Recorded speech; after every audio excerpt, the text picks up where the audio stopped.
And him not being there means that Elvesio Pena has a good chance of medaling. He's like a 50-year-old guy, and he would be the oldest man to medal at an IBJJF event of this level ever, I believe. Also, well, excuse me to interrupt, I just spotted that Felipe Pena is has arrived. He's in the arena. He's currently watching some matches from just across the other side of the mats there, and he actually has his arm in a sling underneath his sweater, though I think that is very much obvious to the extent of his injury there. You just have to wonder how long it's going to put him out for. Yeah, I mean, I haven't spoken to him. I have no idea how severe it is, but he does not look very happy. I'd say that. Well, consolatory silver medal in the absolute division, but I'm sure he would have been, his sights would have been set on a gold medal in the heavyweight division as well. He's going to be out. That's a real shame. He's one of the guys that we enjoy seeing the most here in the European Championships. Yeah, I mean, he didn't have a boring match throughout the absolute. I don't think he would have one in his division either. Very interesting. Like I mentioned before, very interesting in his bracket is that we either see an older competitor medaling, or we see an European medal there. So that's very interesting to see, and a Portuguese one as well, so a hometown guy. So I think that would be the first Portuguese guy to ever medal in a competition of this level. So yeah, very interesting. At the same time, it's very unfortunate that he's not in the competition, but at the same time, it opens up something very new and for the media to talk about. Well, definitely with the heavyweight division, we see Felipe Pena's name in those brackets. It's almost guaranteed that he's going to be taking a gold. But as you said, opened up today, wide open. Jackson Souza now the heavy favorite in this division. Very interesting in terms of the the characters in the heavyweight division here. And we see just getting ready to come onto the mat now.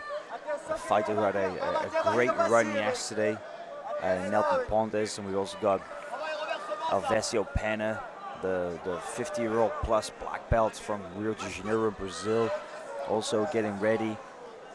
But right now here on mat 3, Marcos Aurelio Alves Jr., he's up against Samuel Monin with a 2-point advantage. Around about 7 minutes left in this match.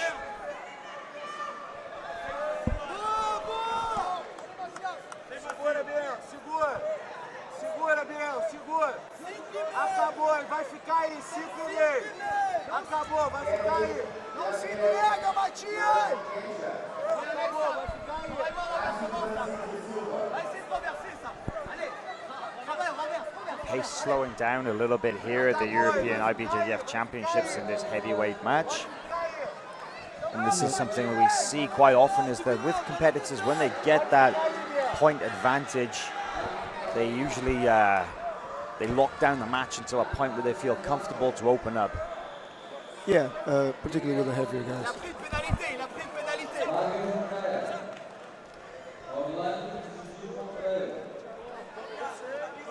Going to the open guard now from bottom.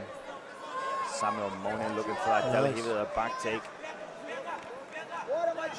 Alves possibly looking for a leg attack here from that sweep, but that's going to be almost on the reversal points, almost on the back, one hook in. It's an advantage on the board right there. And to look around at some of the coaches that we have in attendance here today, some of the biggest names in Jiu-Jitsu for the last couple of days. We've had the Mendez brothers have been here with many of the Art of Jiu-Jitsu, Atos students. Fabio Gurgel, one of the co-founders of the Alliance team, he's here. Yeah, got two of them, Gigi's here as well. Yep, we got great Gracie Baja names, that's Zeha Diola, and of course Braulio and Victor Esteban. Hodge Gracie in attendance here also. It's really some of the biggest names in Jiu-Jitsu. Carlson Gracie Jr. just behind me as well. The Vieira brothers, Ricardo and Leozinho.